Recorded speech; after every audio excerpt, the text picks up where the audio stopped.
Koka sunarai sunarayanti. Koka sunarai sunarayanti. Koka sunarai sunarayanti. Koka sunarai sunarayanti. Koka sunarai sunarayanti. Koka sunarai sunarayanti. Hello, hi, welcome to this new episode of the Mango TV podcast. Today I'm very excited to have Simeon Schnapper. Simeon's passion and expertise span over 30 years in the fields of research, philanthropy, advocacy, policy, criminal justice reform, and the science of psychedelics. If you were wondering why he was here. He provides valuable guidance to a wide range of organizations, including nonprofits, psychedelic and impact startups, family offices, heads of states, and several newly formed governments. He co-founded GLS Fund, a groundbreaking venture capital in this field, and spearheaded the world's inaugural psychedelic investment summit at the start of the decade. A recipient of the John D. and Catherine T. MacArthur Foundation, the Bill and Melinda Gates Foundation, and is an Aspen Institute fellow. While embracing a global outlook of impact and when not living on airplanes, visiting portfolio company, he splits his time between Manhattan, Montenegro, and West and Central Africa. Welcome, Simon. Pleasure to be here. So, I always say the same thing. My listener will be probably sick and tired, but, this podcast is pretty out there. We cover things about, cosmic orgasm and cosmic consciousness, but the structure is very conservative. It's very, traditional. We do very biographical, past, present, future. So if you don't mind, can we start with the beginning? From birth. Absolutely. So in the first 14 seconds of my birth, but in all seriousness, it's actually fitting to start with birth and my parents, because I had a very blessed upbringing. I had these two parents, Melvin and Ladina Schnapper, who both heard a calling during the Kennedy speech where he said, ask not what your country could do for you, but what you can do for your country. And that was an ovation to join the Peace Corps and spread democracy and education and all the other rhetoric of going elsewhere and giving and being humanitarian and teaching and learning. So both of my parents heard that, and my mom from this little town in the middle of nowhere in the Upper Peninsula of Michigan applied and then found herself in Ethiopia. My dad, who was living in D.C. and I think was in his master's program, he was a linguist. He really led African languages specifically. He also applied and found himself in Nigeria. So they were two of the early people in the Peace Corps, and that was very much a part of my childhood. There was some Peace Corps, I think, when I was 5, maybe a little younger.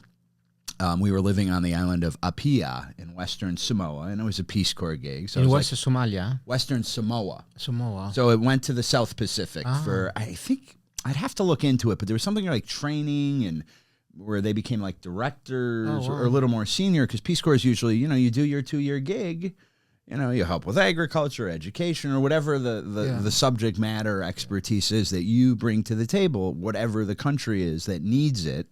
And the last assignment was in Samoa, and as I remember, my dad woke up one day and he looked at my brother and he looked at me and he looked at my mom, and we're all like, I had mosquito bites. I used to look like shitting everywhere. There's no running water or electricity. I mean, it was this island in the middle, and he kind of decided, this is probably no place to raise a kid, and there's no schools, and we were all kind of ill, and then before I knew it, I woke up in a little bedroom in Chicago, Illinois, in Rogers Park, and I remember coming out of my room and blurry-eyed and probably jet-lagged, and there was this gentleman in the end of the hallway, this tall gentleman, shaved in a 3-piece suit. And I called out to my mom, and I'm like, Mom, there's somebody here. And it was my dad.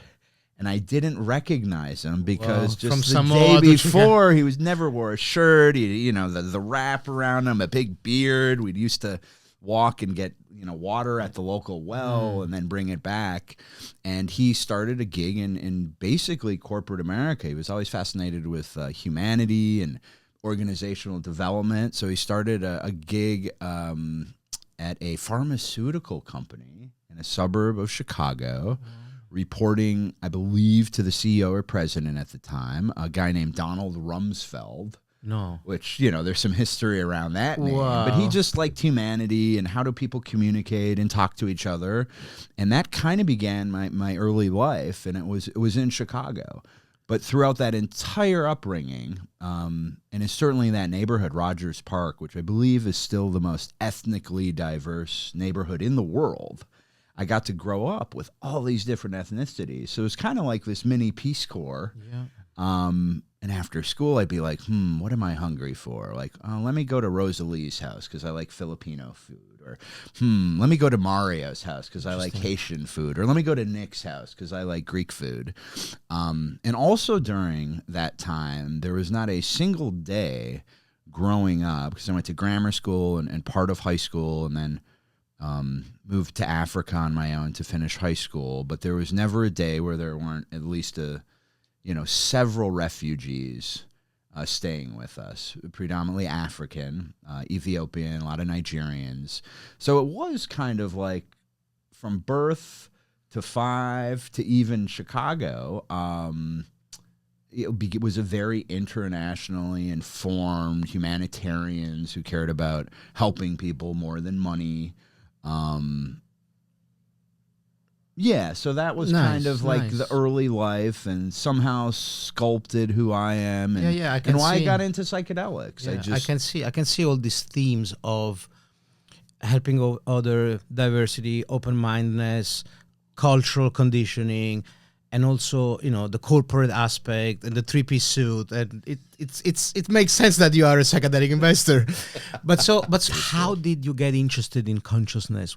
What happened when I was really like 14 or shortly after my bar mitzvah, I remember just being really not impressed with the current state of affairs of the these they were good guys, and it was like, well, where's the spirituality? I was reading about Merkaba mystics and Kabbalah, and like these guys were just like, study your thing and be a good student. And then I discovered 2 books pretty early on. One was The Only Dance There Is by Richard Alpert or Ram Dass, and The Dyadic Cyclone by John C. Lilly. He was a great researcher from interspecies, famous for the dolphin, LSD and the dolphins, right? And I just was like, what the hell is this? This is amazing. More interesting than the rabbi. Much more interesting. And not to say there aren't great mystical traditions, but, north side of Chicago is kind of like, anyway, that was the last thing they cared about. And that kind of opened up a lot of doorways and started to meet incredible people. I think it was like 15, maybe just about 16. It happened kind of simultaneously. I met my Tibetan Buddhist teachers, and I met Robert Masters and Gene Houston. So part of my path from a very early time was, spiritual technologies, and I definitely gravitated towards Tibetan Buddhism and psychedelic technologies. And with Robert and Gene, it was their protocols and LSD. So it all started in my early teen years. Do you remember, I'm interested in those cathartic moments. Yeah. Do you remember either meditation or with LSD? Do you remember a moment where you felt, oh my God, there is something else, and maybe not only there is something else, but maybe I can even connect with this something, and I can maybe interact with this something else? Did you remember? Most definitely. My first ally were the OG psychedelics on that front. So LSD. Sorry, what's the OG? Just the original gangster. Original. Not the, the 5-MeO. Yeah, sorry, right. It wasn't, the neuroplastogens that are hitting and might be the future of quote-unquote psychedelic-assisted therapies. And, everything else happening in the venture world.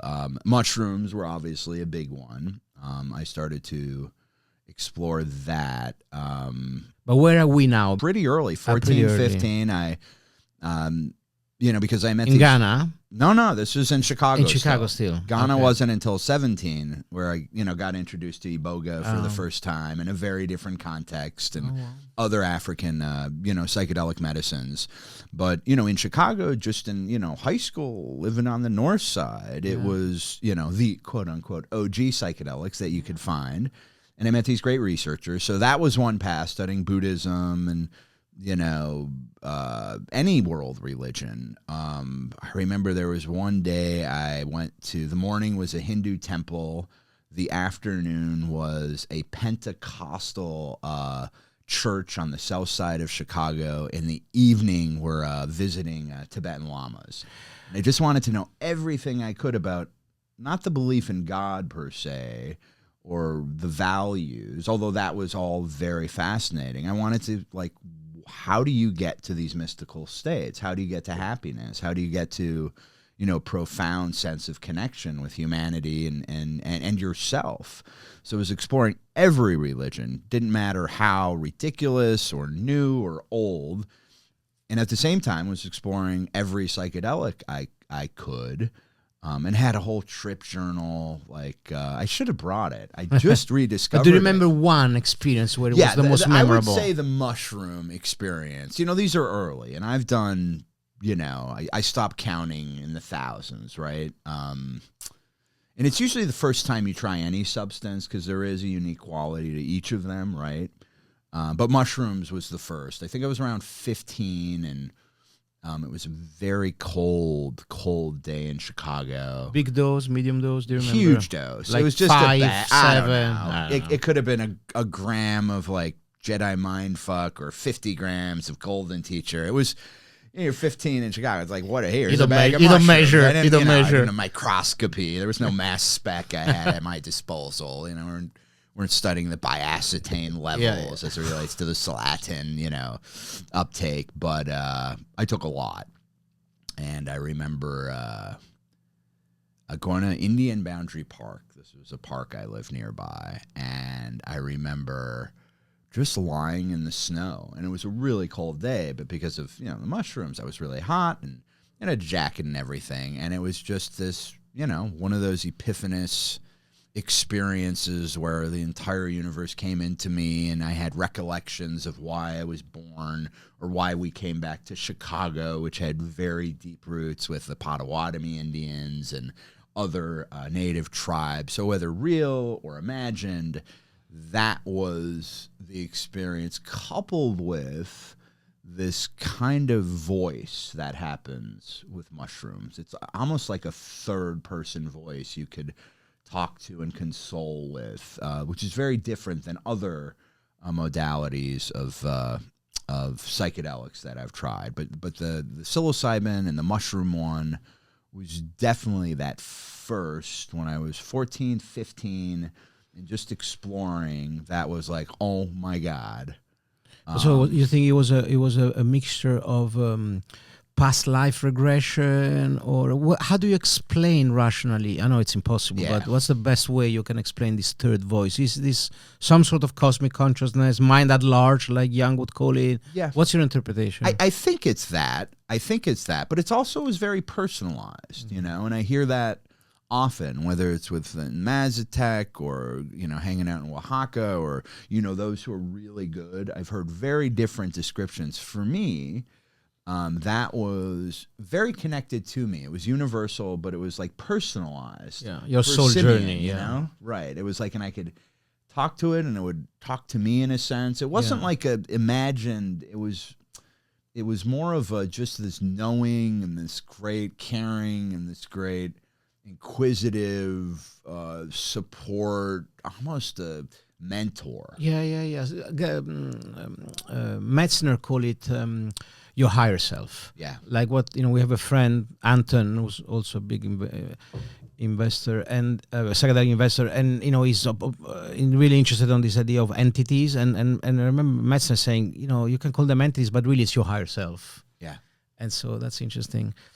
Okay, so where are we now? Okay, so that is, leading up to Ghana, that was around 17. Yeah. I had 2 years, very extensive both introduction to spiritual teachers, but also every psychedelic you can imagine. You just wanted like a protocol to integrate this experience. I wanted to learn them all. Yeah. And I wanted to try. And the motivation came from the empirical experience. It became from the empirical experience. It came from, to some extent, I mentioned the bar mitzvah thing, just like, guys, there's got to be something disappointment. more, right? So that was 2 years, like, where I was just tripping a lot. I had a very extensive trip journal.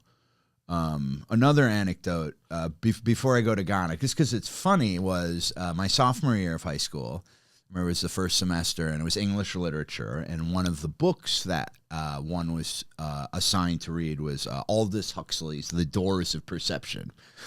So I kind of read it, but I remember being in class and being called up to give a verbal book report on it. So I get up in front of the class and I start to talk about the book and the people in the room. Little did anybody know that morning I had done a ton of mescaline. So my verbal book report was simply talking about my trip in real time. And it's like the girl in the back row, I see the rainbows and look at how we're all connected. And there's a bigger, and it was just beautiful, what to me felt like a second, but it was, multiple minutes. I think it was like 7 or 8 minutes just talking about the book, which was me just talking about what I'm feeling and the experience. And, I sat down and I remember people kind of like applauded, and the teacher's like A++. So there was no opportunity in those 2 years where I didn't, whether it was a spiritual tradition or a psychedelic drug, because of my innate curiosity to learn what the underlying technology was, I didn't try. And I remember thinking, right before I moved to Ghana, I'm like, oh, this is going to be interesting. I'm in Ghana alone. What plant medicines exist in their rainforests? And thinking, I'm really good at drugs. I'm good. Like, if I could do this, just be a professional psychonaut, that would be my lifelong vocation, aspiration. purpose, Vocation. Yeah. But so you say high school in Africa, where? I had the opportunity to move to, it was either Kenya or Ghana. And I had visited there previously. It was boarding school? No, it was just, I moved out there on my own. And age 16? 17, yeah. Oh, wow. Again, my folks were from the Peace Corps. So there was this, I also have a brother who's with different biological dads. Although he talks to my dad every day, and they're as close as if I, right? But his dad was an Eritrean liberation fighter, who my mom met in Ethiopia. Didn't meet my dad until later. So there was always kind of this African vibe weave, either through, my brother's half-sisters, who at that time, like, kind of owned all the Ethiopian restaurants in London, I remember, and elsewhere, or the refugees coming through, and my mom kind of working with the State Department and the Ethiopian Community Center of Chicago, which was the biggest hub for immigration, and a lot of trips to Africa. Yeah. So I had visited Ghana previously with my dad, who had an assignment there, and I met my mom in Nairobi previously. I think it was like 14, just to like scuba dive and have fun. She was doing a lot of work in Ethiopia at the time. So yeah, it was between Kenya or Ghana. And I just liked the music a lot more in Ghana. I liked West African traditional percussion. Wow. So yeah, I had the opportunity, and it was kind of like they waved goodbye to me, and I had a one-way ticket, and they're like, "Good luck." Amazing. So I landed. I stayed in a hotel initially. About a month in, I remember I wanted to smoke some cannabis, and I didn't really know anybody. So I was just walking down the street, and there was this guy playing the flute on the street. So I figure, hey, this guy, right? Come on. If anyone's going to have some weed, it's this musician, right, on the street. And indeed, he did. And I was invited to a rehearsal he had. He's like, oh, I have a small, like, percussion group. I'm like, oh, that's my thing. I love drums. And he invited me over. We smoked, I remember, a lot. And his little group was like 37 fellow percussion guys. So I learned a lot of drumming and was hanging out with them. And then he invited me to take his bedroom in his compound. And I basically lived with this Ghanaian family of 30 and multi-generational. Didn't really have great running water or electricity. Wow. For a year and a half. And that was amazing. You know, and this was all before email and the internet, and there wasn't a Starbucks on every corner, and people weren't stuck in their cell phones. So it was this vast openness. I mean, almost the psychedelic in the sense of how I was living my life there.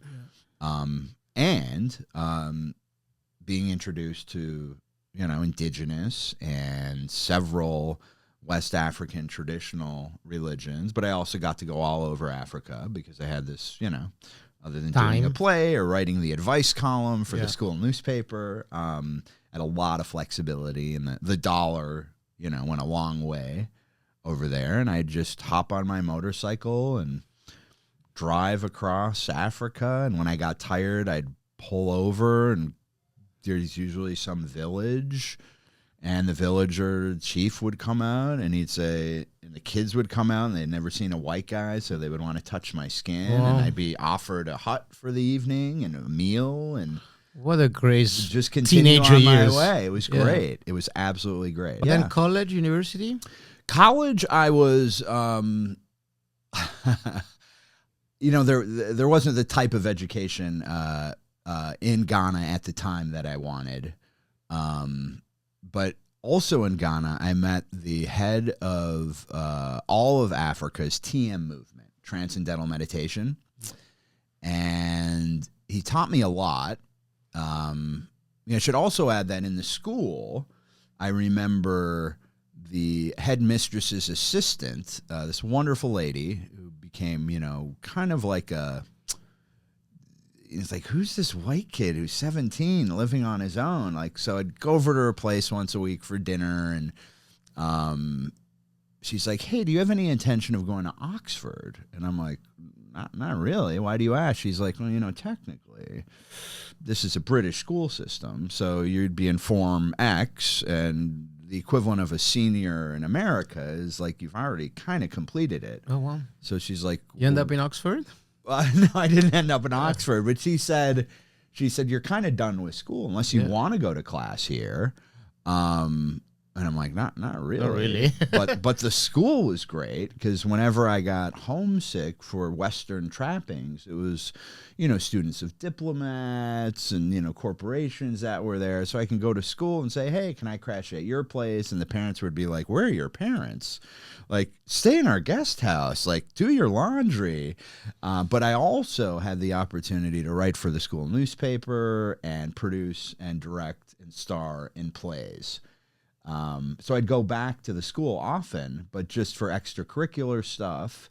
And then I met this guy, Nee, who was the head of Transcendental Meditation there. And because I didn't have to go to class, I'd just hang out with him all day. So I got a very rapid acceleration of that technology and was really into it. And then upon moving back, I, for 1 week, went to Maharishi International University in Fairfield, Iowa. Yeah, I know. Wasn't my thing. Met with the you know, the head of you know, the equivalent to the head of the school, and I'm like, hey, listen, these classes don't work out for me. And he's like, just to specify for people, you know, TMR is a meditation technique where you do 20 minutes a day with a mantra started by Maharishi, and it's becoming very popular because it's not very spiritual, right? And you don't have to believe in anything. You just repeat this mantra, and it's working. I've done it for a while. It's incredible technology, and it was kind of what wasn't the first technology I explored. But anyway, I was in the school, and I'm like, listen, I know all this stuff. And he's like, well, first of all, you shouldn't have been taught all this stuff. This is usually like 4 years of curricula, you know, the different stages and your mantra, and then you learn the levitation stuff and all the Ayurvedic medicine. So he's like, well, listen, I can't let you do these super advanced classes. I'm like, well, that's the only reason I'm here.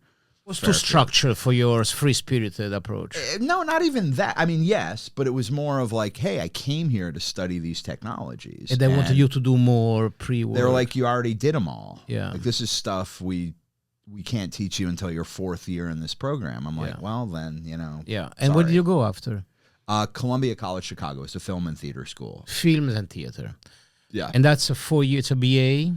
Yeah, it was I designed my own major through this loophole I discovered. So you were not thinking about doing something with spirituality or not as a vocation, not as a career goal. That was kind of always in the background. But even Columbia was, the creative side of it. And talking about how these molecules or spiritual technologies can, really increase one's creativity and storytelling and narrative. And I'd also been very involved in the Second City Theater in Chicago. I was an aspiring improviser and ended up teaching there for 7 years and very immersed in the entertainment world. But what do you think is the link between your psychedelic exploration and theater? Oh, it's the play of life, like Lila. The improvisation. It's when you're on a psychedelic journey or when you're improvising with an ensemble, it's the exact same thing. Interesting. You don't know where it's going to go, and the more you plan, the less you discover. And because you're out of your mind, like Michael Pollan. You're yes-anding. The full mode network is subdued. Exactly. Interesting. So I've had equal experiences with a group of actors. Is there a tradition? Is a theater tradition of psychedelic usage, you think? I don't know if there's a tradition. I do know that it works. It works, and they're, certainly there because I also, I washed dishes there, and then I began to teach there, and so many of the actors from that school became, very big celebrities, and they were experimenting also. There was quite a bit, and this is true of just the during arts the improv also. There's a few anecdotes that are public. Chris Farley talked about one. John Belushi talked about one. There's this great, great progenitor in the improv community named Del Close. It was very, very supportive of people. But when they talk about it, there's some baseball stories like, I did LSD, but my timing was off, or it was hard to actually improvise and be in the moment when you're maybe that in the moment. I'm not sure. But there was always that use, and I think in just artistic communities, like pushing the envelope and exploring your consciousness and connecting with people. So it was always there in the underbelly. Yeah. But so I'm sure David Luke and Imperial College, they did a study with LSD and creativity. Mm-hmm. And it's incredible what they found out. They recruited a bunch of scientists, and they asked very specific problem they wanted to solve that we were not able to solve. And with LSD, most all of them, they had incredible insight. There was a guy expert on tectonic plates that he couldn't explain, and on the LSD, he saw it. He physically saw it, how it happens. And then there's the famous case of the DNA and the even Steve Jobs and the baseball guy. There's so many. But so how do you explain that this medicine increased creativity? What's your explanation? Fortunately, there's a new nonprofit called Minds Foundation. I'm forgetting the acronym, but Bruce Damer, Ford, some other guys. That's the entire mission. And we were on a call a few days ago, and I'm still like, it's not the same, for a clinical trial. It's fair. You could test the blood, you could have the surveys, but how do you measure from a clinical trial perspective creativity? And this is the aspiration there, that, so much of psychedelics, or as it's graduating or maturing, or one might say evolving or devolving towards neuroplastogens, psychoplastogens, all this other stuff, it's usually about the curing of sickness. But there's this whole other side, which is the optimization of wellness and creativity and the human experience. Psychedelics is enough for sick people. Exactly. Well, yes, there is that component. So I'm very curious how that nonprofit will evolve, because that's exactly their mission, where it's really hard to quantify But creativity. for you personally, what's your interpretation? What do you think is happening? Do you think, like there's this writer called Elizabeth Gilbert, and she says that creativity is really a divine energy, that actually Steiner had this idea also of the muse, this idea that basically ideas comes from spirit, Right. and not only that, but if you're blessed by an idea or a creative insight, then you also have to honor it. Otherwise, if you neglect it, then spirit takes it away. So she has this idea that creativity is something otherworldly, and so you can make the case that this medicine, they reduce the default bone network, they reduce your egoic armor, and once your cultural conditioning is subdued, you're open to the heavens. I absolutely agree with that. I also agree with the exact opposite of that. Tell me the opposite. That's the beauty. There's something. What is the opposite of that? Well, the opposite of that would be coined in this really great quote of the psychologist I just became friends with. I used to say I'm one woo, like woo-woo.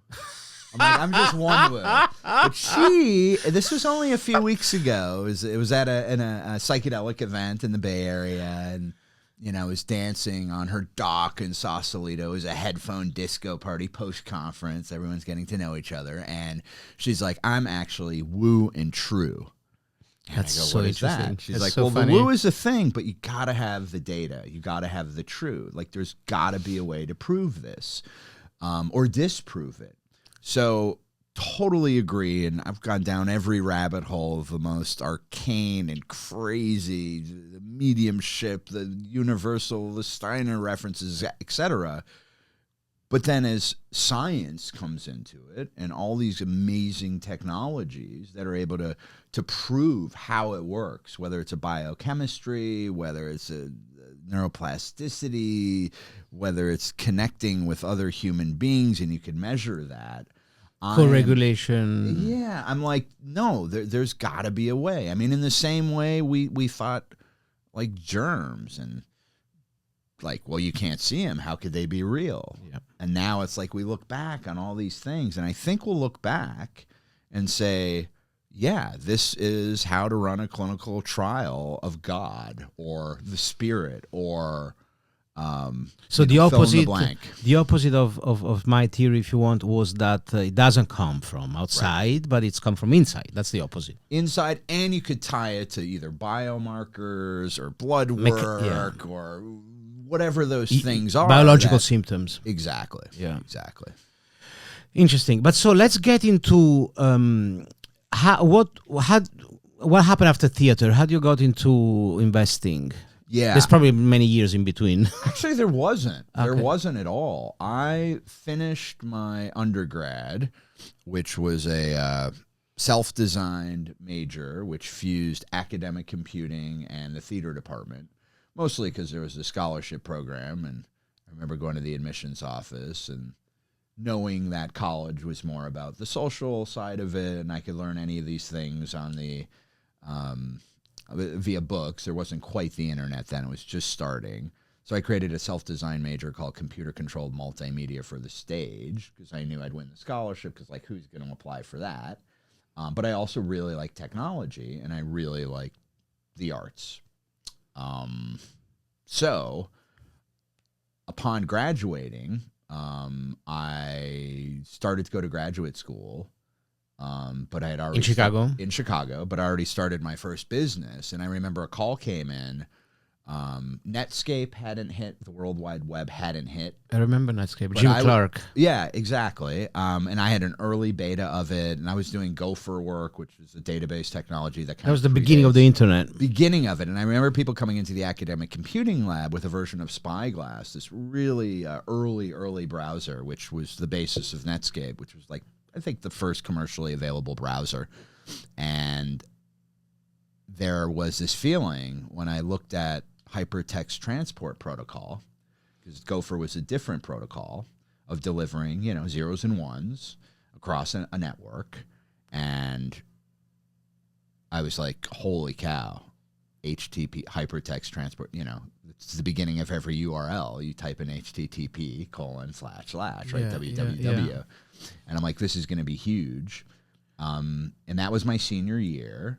And I'm like, this is going to be huge. I don't know. So I started a company and was primarily consulting. And I remember getting a call from a hospital network and major corporations saying, hey, have you heard about, like, they didn't call it the World Wide Web then, but this way to share information. And we were doing a lot of creative stuff, video production. And I remember getting a call saying, hey. So the novelty, sorry to interrupt, but the novelty was that for the first time you were sharing information where information were in a place and you would only share access to the place where the information was rather than share the whole information. Yes, I see. Both that and just the mobility of it. And again, when I was playing it was just text. There was no video. There were no images. It was very wireframe, but I knew there was something there. And I think I was the first, or maybe it happened within the same hour, figuring out how to get a like 160 by 120 QuickTime clip to play in a browser. That was when it was like Smile, Symmetric Multimedia Integration Language. So I was in grad school, but I was starting to get all these calls from my little startup of like, hey, we want to take all our corporate records and put them in this universal browser thing that's going to hit.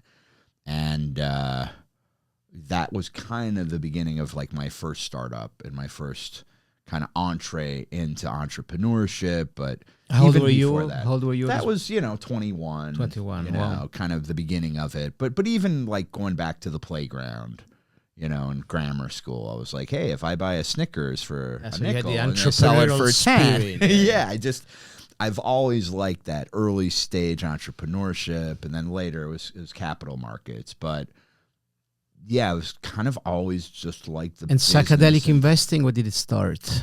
Well, that started wherever one could, and there wasn't a lot of opportunities to do psychedelic investing until, at least for me, in the way I view it, legally, about 7 years ago. 7 years ago. So up until then, it was research, doing philanthropy, supporting wherever I could, obviously exploring, the underground and every, fill in the blank of the medicine, tourism. So living and learning, continuing that same path, but always in the back of my head, I'm like, I like money.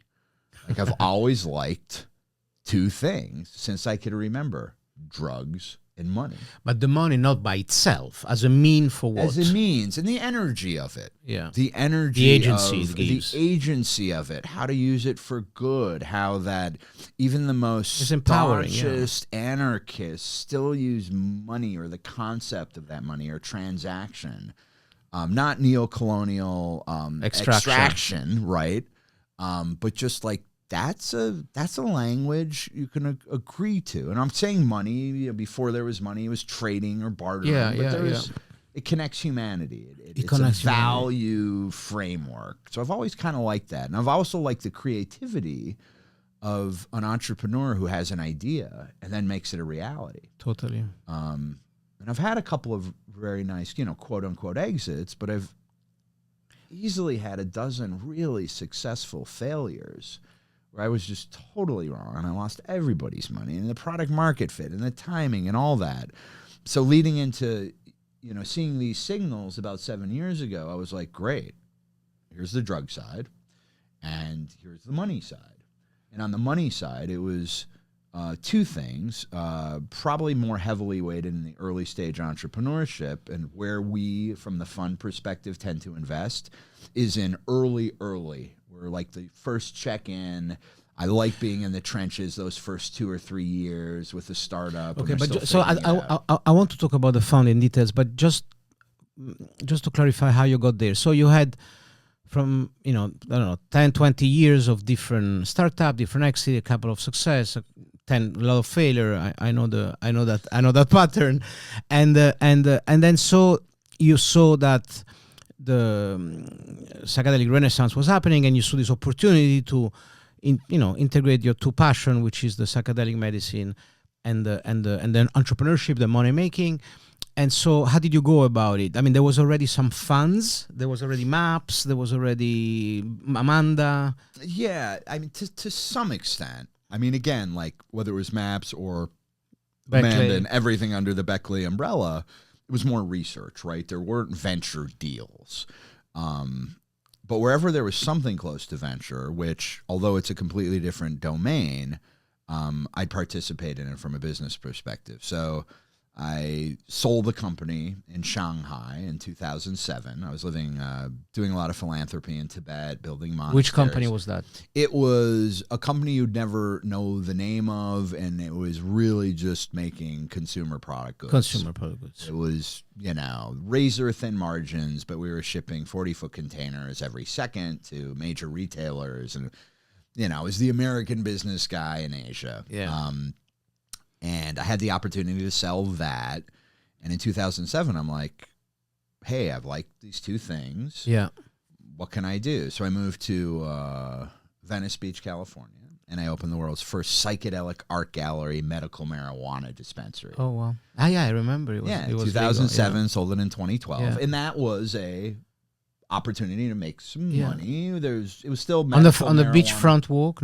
No, we were on Abbot Kinney. Kind of like upscale art. But yeah, I mean, I remember that Boardwalk period. is still Venice is the third most touristed place in the world. Yeah. But let's. I want to get into the investing and what you're doing, because you mentioned something that I'm super interested. So you open your psychedelic cannabis, and then how did you? And then when was the GLS founded? JLS really about 6 years ago. 6 years ago. The first deals, the first opportunities where people, the nomenclature back then, it was Shroom Boom or Cannabis 2.0 and a lot of the same rigmarole of, happening in Canada, RTO, and we're going to uplist to NASDAQ, which happened for some, but for the great majority it was, very ill-fated, which happens in any markets. And the bubble aspect. Exactly. But then I think about 5 years ago in earnest, with, hey, let's do this in a fund structure. Yeah. Mostly because we had great success in these one-off deals. We were just investing, me and my partners. And on the cannabis front. The beginning of psychedelics, the beginning. But also mushroom. Yeah. Yeah. That's kind of where you started to see 5 or so years ago, the first, hey, I can invest money and get a return. But what was the return coming from back then? There was not really exit. Not 5 years ago, but then the exit started about 3 years ago. 3 years ago. With the first, NASDAQ listings. Exactly. Yeah. And at that point, it's not that we were necessarily opportunistic. And I still use this mechanism around other plant medicines or areas that I'm really passionate about, where we just kind of invested everywhere. And it wasn't spray and pray per se. I mean, there were definitely ones we said no to, but we're like, this is going to be, to put on my venture hat, I remember saying, this is going to be our, asymmetric upside opportunity to invest in an alternative asset class. Yeah. Right. But so it says on your biography that you were co-founded. So you find a co-founder. Yes. That was a friend or... My founders were people I was collaborating with. Several, more than one. Yeah, there were two original co-founders in the first syndicates and first funds who are still very active in the fund. One was a lady who I had met in Shanghai 16 years ago, and she was passing through doing some banking deal in Hong Kong, and we just hit it off, and we were like, we should work together. And there was never the right project. About 6 or so years ago, I was like, hey, I think I finally have this thing we can collaborate in. And she was, a recovering investment banker. And then another guy was an analyst who was covering cannabis, who I was reading a lot of his analysis. And that was kind of the beginning of it. And since then, it's the team has expanded, and others later, when they saw, oh, this is now... quote unquote an industry. This is something I could participate in. But so your idea was that this compound would be, there would be an increase in interest, but were you more focused on the medicalization of it, or the non-medicalization, more the American aspect, more the world aspect? What was your feeling back then, like 6, 7 years, when you started? It was always both. All of the above. It was medical, but it was also uplifting those technologies that will be hard to medicalize or prove out based on the needs today. The well-being, the creativity. All of that. You're not seeing a lot of research or funding. There's no big pharma that's going to say, we're going to create the limitless pill. Although now we're getting into Novo Nordisk worlds and all the GLP-1 agonists. What is the limitless pill? Limitless was this funny movie starring Bradley Cooper. And it was like, he took it and the narrative, he just became incredibly brilliant and like, disrupted the stock market, was on the track to be president of the world, blah, blah. Without limits. Right, without limits. And there are a lot of cognition molecules we look at as well that aren't necessarily the main thesis, which is mental health and neurodegenerative disease of the fund. So, to answer your question, it was both. I think it is still both. We hosted the first ever, psychedelic investor summit 5 or so years ago. And, we had the founder of Decriminalized Nature. And we had which was, the state level or the grow, gather, gift and everything that's important to acknowledge in indigenous communities and reciprocity and the origins. But we also had, the polar opposite, the first entrepreneur to get a psychedelic company on, arguably the most important exchange from a capital markets perspective, the NASDAQ. So it was always both. From an investor perspective, it's definitely a lot more of the medicalized. When we can invest at a penny and a pharma could say, hey, this is because, we have a certain healthcare system and insurance and other things. It has to be the medicalized way. It doesn't have to be 100%, but for us, that was a decision. So we don't invest from the fund in anything or companies that don't have a DEA license, that aren't on an FDA medicalized track, if it's drug discovery and development. But personally, we all do a lot of philanthropy and advocacy and criminal justice reform. So the fund is very much medicalized until there's a global shift where we don't need this infrastructure that we've built, which is our modern healthcare system. But for the meantime, we're following within a framework of what exists. So do you really believe that this Western healthcare model, which is based on this very reductionist, symptom-driven therapy, diagnosis, prognosis model, do you see having this compound which are in a way much more holistic, and in a way they really belong to a different ontology? They really belong to a much more panpsychist or animist ontology, where you speak with this indigenous tribe and the Kogi, and they say that the river is my brother or the mountain is, but they don't mean it metaphorically. They feel it like literally. They feel that we are subatomically, molecularly connected with the water, with the mountains, and so how the FDA is going to be able to approve, for example, this idea of like entities and otherworldly being that will be and are reported to the trial. So can you comment on that, and maybe also comment on the recent rejection of phase 3 for MDMA, which I don't really consider it a classic psychedelic, but it also include an effect which is open my heart. And Western medicine cannot measure heart openness. So how do you think it's going, this medicalization? There's the New York Times quoted the psychedelic bubble burst or the psychedelic wave crashed or something. So where are we with that process? From firsthand experience in the real world, and using that word holistic, I'm seeing more and more of that. On the other hand, more and more of that, hey, we need to recognize it's not reductionist prognosis. Yeah, that there's more to the complexity of the human species. Yeah. we're taking into account preparation, integration, connection to nature, to all the technologies that the compound opens up and gives you a glimpse of, right? Yeah, self-healing, that they call it placebo. Yeah. So I'm seeing that. On the other hand, there is certainly a trend in the more capitalized companies to follow the equivalent of an SSRI model, where adverse side effects, like reading a report where they say, "Oh, it was an adverse effect." I'm like, "Well, what was it?" It's like the volunteer, the patient in the clinical trial felt bliss. I'm like, "Oh, come on, right?" But in mainstreaming and scaling,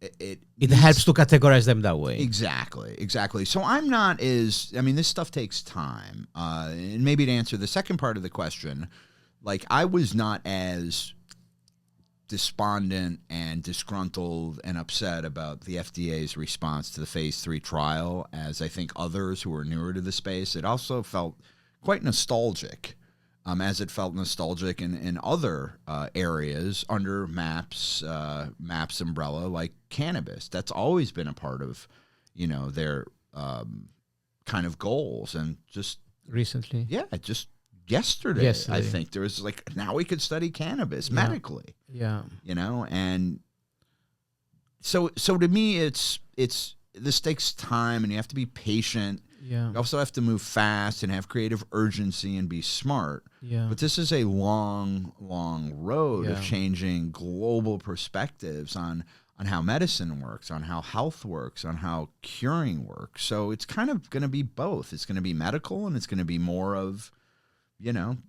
everything you talked about when we said holistic, and that this tribe believes you are the mountain, you are the river. And from the fun perspective, it's my fiduciary duty to see these signals and have some prescriptive thinking as relates to how will this unfold. And then personally, just a supporter of any human beings, whether it's through a technology like meditation or through a psychedelic integration or therapy session to help uplift humanity. Yeah.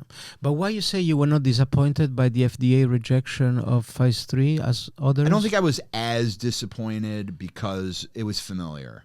It was familiar over 30 years of watching Schedule 1 substances, right, not see the light of day. And, clicking back to the beginning of this podcast where I had mentioned Robert Masters and Gene Houston, who did write, still to this day, one of the best books out there, Variety of Psychedelic Experiences.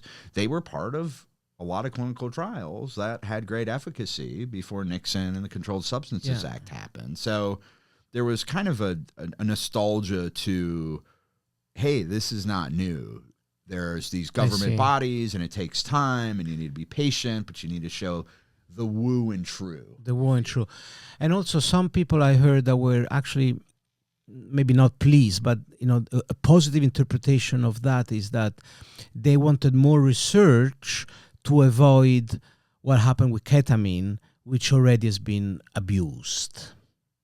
So in a way, it's true that you hear a lot of abuse because you can buy it online and it's not supervised. And so this idea that they want to just pause a second to find a way to do a better job than with ketamine.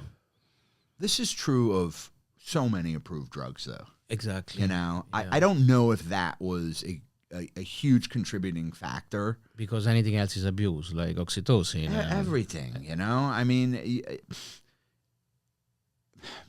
diversion is the FDA term.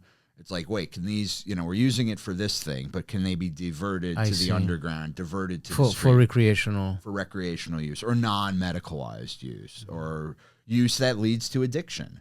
And I've certainly witnessed to friends who started with a medicalized ketamine end up in process addiction. And ended up like abusing it and finding it on the street or elsewhere, and then doing another plant medicine potentially to resolve them from that addiction.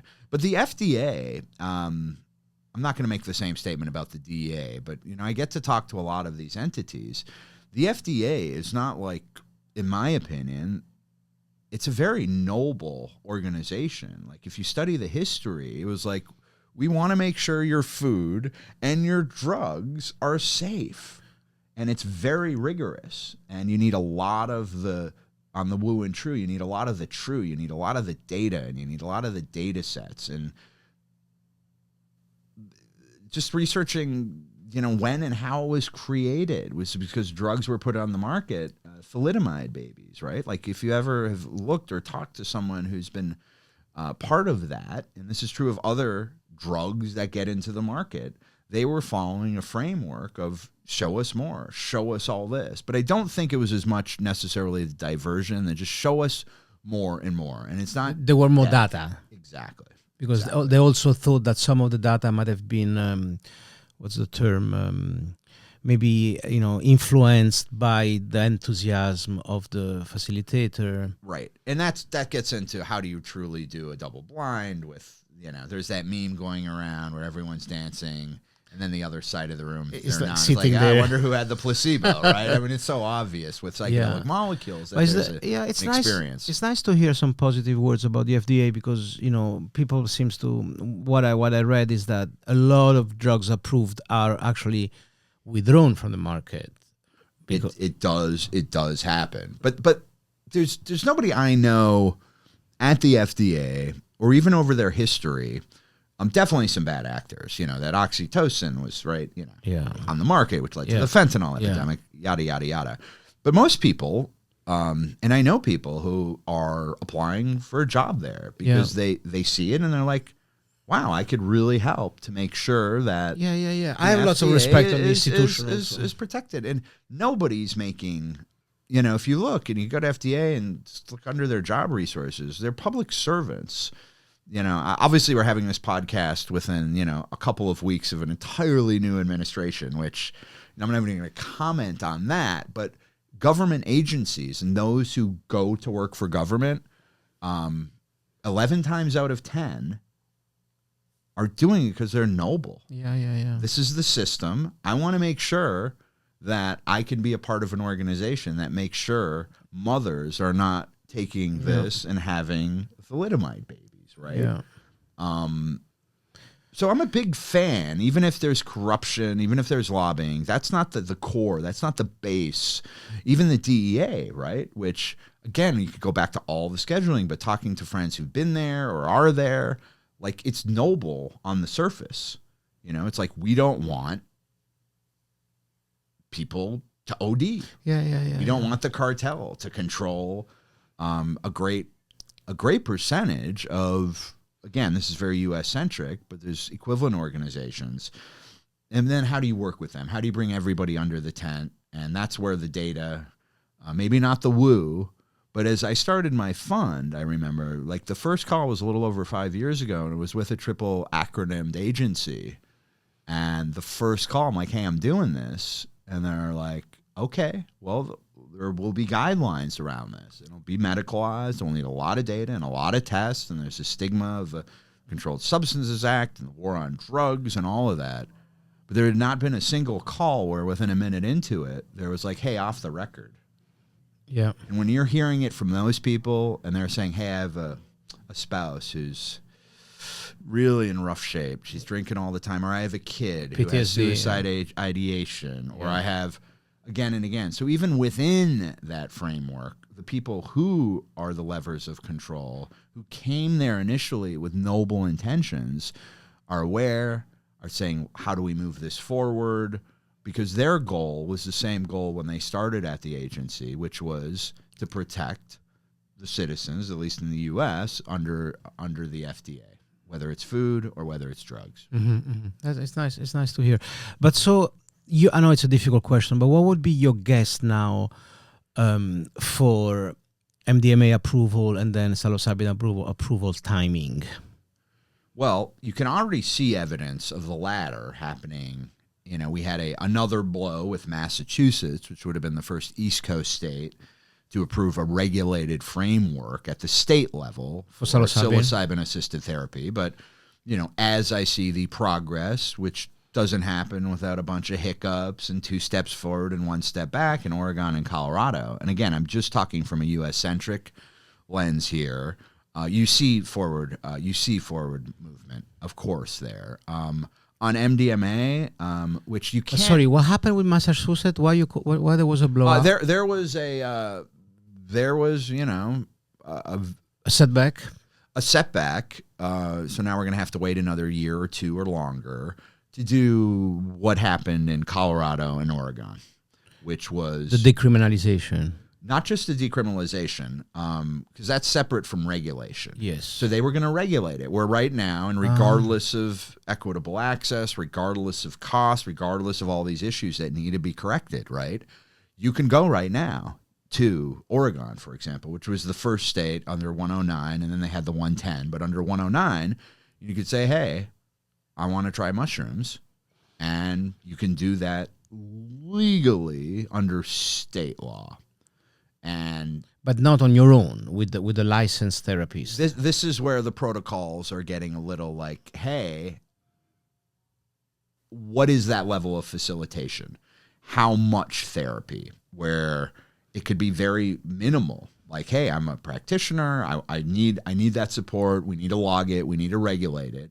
But it's not like the double dyad MDMA protocol, which I think is brilliant. Which, again, to answer your question, or not again, but to answer your MDMA question, it wasn't the drug that was not accepted. It was the drug paired with assisted therapy to an organization that does not have Food, Drug, and Therapy Administration. And it's not the FDTA, it's the FDA.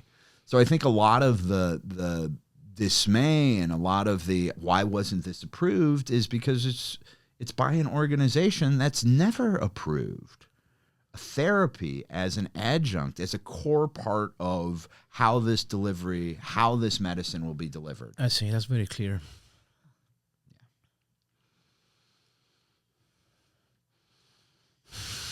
Yeah.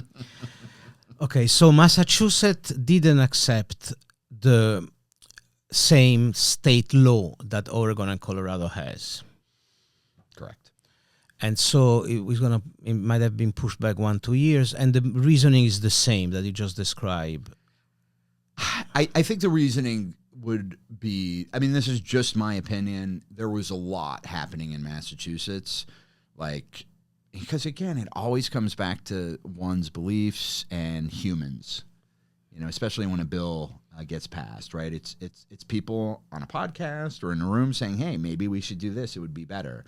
And there was so much happening around Massachusetts where it wasn't de-risked. It was like, well, if we don't do this, then this person's not happy. And if we don't do this, then this person's not happy. So they were trying to appeal to a lot of different factions. Yeah, it's politics. And yeah, totally politics, and the politics of human egos. Totally. Pain bodies. Exactly. And again, we hear cannabis as an analog to it. Here we're sitting in a podcast studio in New York. The recreational cannabis market it's here. It's a mess, right? There's 1,800 plus bodegas, just little corner stores selling. Yeah, the old city smells of weed. Right. And I experienced that in LA, where there were more dispensaries than McDonald's and Starbucks combined. And now it's a little, it takes a while when a new law gets passed for the regulation to come to the forefront. Why do you think it's a mess? It's too much to be so widely available? It's just the regulated bodies around cannabis have bigger fish to fry. So closing down the quote-unquote illegal or illicit they're illegal. Corner, they're illegal. That's right. There's 1,800 shops that don't have the license. And then that gets into compliance and testing, and some of the weed with fentanyl, blah blah blah. And it's too strong, right? But that will be corrected because you're seeing it in other states, and in America, in the United States, you can kind of get either medical or recreational. It's in every state now, not all of them, but the vast majority, and it's still federally illegal, just like psychedelics are federally illegal. Yeah, this administration, they already said they want to legalize it. Listen, with this administration, I have no idea what's going to happen in the next 10 minutes, let alone the policy of, oh my God. Drug policy, yeah. Yeah, drug policy. And that's a huge part of this whole movement too, which I think is so often overlooked, which is why even today there's a Drug Policy Alliance open house. There is a screening which touches upon the work of criminal justice reform. It's all intermixed, and you can't have just one thing without total clarity on how the policy side works, or economies of third world nations. It's almost, there's not a word for it, but there probably is a word, interdisciplinary. I was going to say holistic, but that doesn't seem like the right word. But it's all connected, you know? Yeah. But so I know you have to go in 10 minutes. So for you personally, where do you see yourself in 5, 10, 20 years? Do you see yourself like managing funds for a long time, or go back to Africa? Well, I spend a considerable amount of time in Africa. We had an exquisite conference in Zanzibar. I had my first Gabonese Iboga initiation earlier this year. I'm investing and supporting. This isn't fund related, but provides great signals that benefit the fund in ayahuasca farms, Iboga farms, extractors, any type of plant medicine. So spending quite a significant amount of time in Africa. I did this year and plan to next year as well. And that includes trauma frameworks, because Africa is, people go, Africa, there's 54 countries. And there might be 55. I'm helping with a secession movement in central Nigeria, which could be a 55th country, but it's so diverse, and so many of the countries are in constant trauma because of coups d'etats and civil wars. Ethnic. And everything that's happened with the fact that Africa and or certain countries in Africa should be the richest, the most resource-rich countries in the world, but because how exploitative and everything you hear about the evil white guy, which, in China. And you name it, right? Yeah. Where these powers extract and they keep people under it. That has led us to develop a lot of to say trauma framework is fun. It's fun for me, seeing humanity transform. But what is trauma framework? Not dissimilar from any framework where it's like, you have trauma, here's the therapy, here's the medicine, and you'll get better. There isn't, in a lot of the countries I'm spending time in, there isn't post-traumatic stress disorder. It's just stress. There's no post, because there's always that next civil It's war. ongoing. There's always that next fear. There's always that, and in some places, spending time in war zones, it's there. It's not going away. So finding a unique way through international development funds, a major philanthropy or governments themselves, to introduce, whether it's plant medicine or a synthetic, or it's a trauma framework with MDMA or an indigenous plant, that hey, there's this other opportunity to heal, is another part of, the work I'm doing on the dark continent. I see.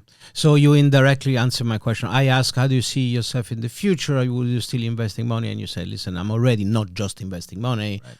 I'm doing with the philanthropy and this framework. But so, again, 10, 20 years, you see doing more of that, or be open to another, maybe I stopped. Another startup? No. Yeah, I really stopped a while ago. And this is more of the improv, back to the improv, or that peak psychedelic experience, planning beyond the immediate near future. Yeah. Of course I say, I want to fund 8. And 20 years ago, of course I want A, B, and C. Like, I'm still human, but I'm really not sure. Definitely a podcast one day. Nice. No. Nice. It's very easy to, the barrier of entry are like disappeared. Right. Like we are here. It's like, I don't know, $50 an hour. Right. But we'll see. As long as I am, personally. Like Ethan. Do you remember Ethan podcast? Yeah. Nederman. That was fun. Absolutely. And, I can see you, be with such a, the psychedelic, people involved in psychedelic, usually I have there's so many interests, because the psychedelic itself is a multidisciplinary topic, right? There is so much. There is the the policy and the politics and the anthropology and the psychotherapy and the ontology and the it's so dense. It's so dense, and I'm barely scratching the surface of some things. Like it took me a decade to figure out harm reduction. Yeah, like, and I was in subcommittees and supporting this cause and this cause, right? And sometimes for me, it just takes a really long time to get it. And there's so many stars in the psychedelic universe, many of the ones you mentioned, where I kind of feel that as long as I'm happy, as long as I wake up excited about attacking the day, or integrating the day, that would be more apropos to this podcast, yes. I'm probably going to be in it until I pass. And passing and mortality and movements like don't die and AI and technology. Interesting. And, like, maybe I will be immortal. So yeah. I would, if I had a podcast, just based on some of the deals we're seeing, I might ask a question to a participant like, where do you see yourself in 200, 400, 600 years from now? But so if the gods laugh when you make long-term plan, when you make multi-centuries plan, what do the gods do? They roll their eyes. They do. And that gets into a whole other dimensionality of the spiritual technology. Like the reason I like the Tibetan technology so much is because there is this ascension and continuity from one life to the other, right? And when you spend time with great masters, in that tradition, although it exists in others, you realize, oh, this is just a temporary ride. Why not experience the joy of being human? And by joy, that could be the fear and the trauma and the despair, but this pantheon of an unlimited amount of emotions and ideas that our species is going to continually have, unless we modify our species and bow down to the AI overlords, which is right around the corner. That, for me, it'll probably be back to that same thing that started early. And again, I joke drugs and money, but molecules, and maybe it's not even, and the spiritual technologies, and how do those dance together? That keeps me pretty motivated, and it's always great to have fun in what you're doing, and curiosity being quenched, exploration being amplified.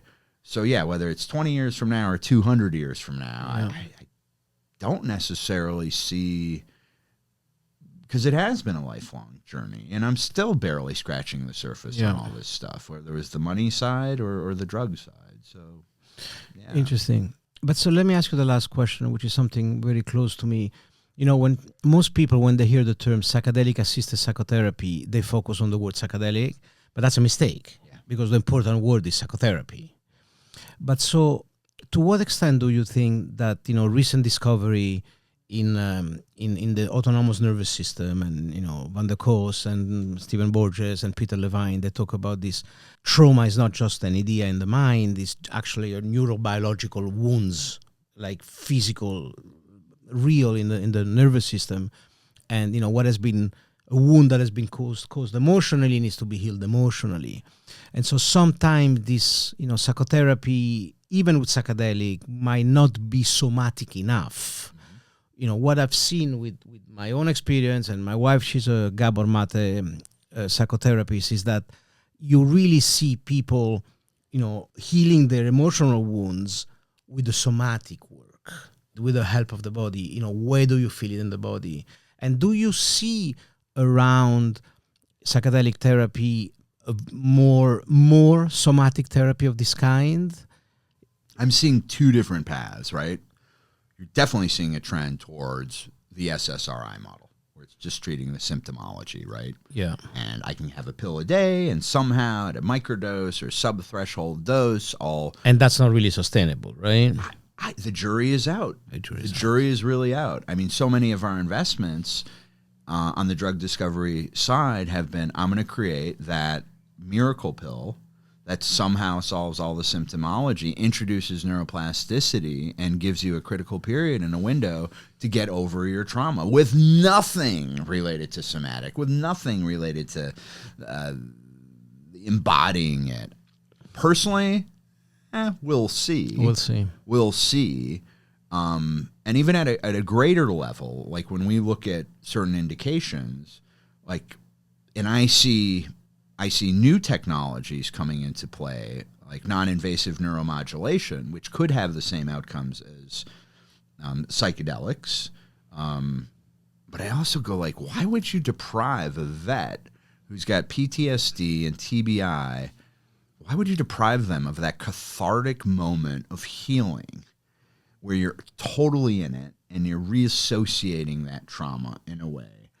Why would you not want to include that as a part of the healing journey? And there's multiple answers, right? On the other hand, I don't know if everything, certainly when we look at neurodegenerative diseases, Parkinson's, Alzheimer's, you name it, I don't know if that's necessarily all trauma-based. There are a lot of different theories. I've yet to see that it's all trauma-based. I think the great majority are. But if you're in your 90s and you have early onset or even accelerated dementia, Alzheimer's, Parkinson's, do you need the trip? Do you need the somatic experience? And I'm seeing data where, no, you don't. It's this compound that creates that neuroplasticity and helps heal those neurons that were otherwise damaged. So it's not one or the other, it's both, and at different degrees. Interesting. Yeah. Simeon, thank you so much. Is there, usually I ask, usually I interview author and expert who has website and say where they can find you. But, in this case would be, where investors can find you.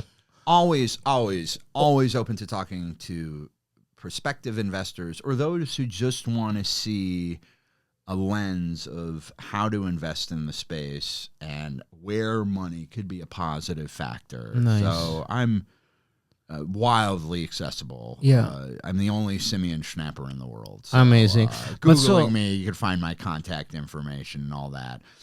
What is the fund website? JLS.fund, JLS.fund. Yeah. We'll put it on the show notes.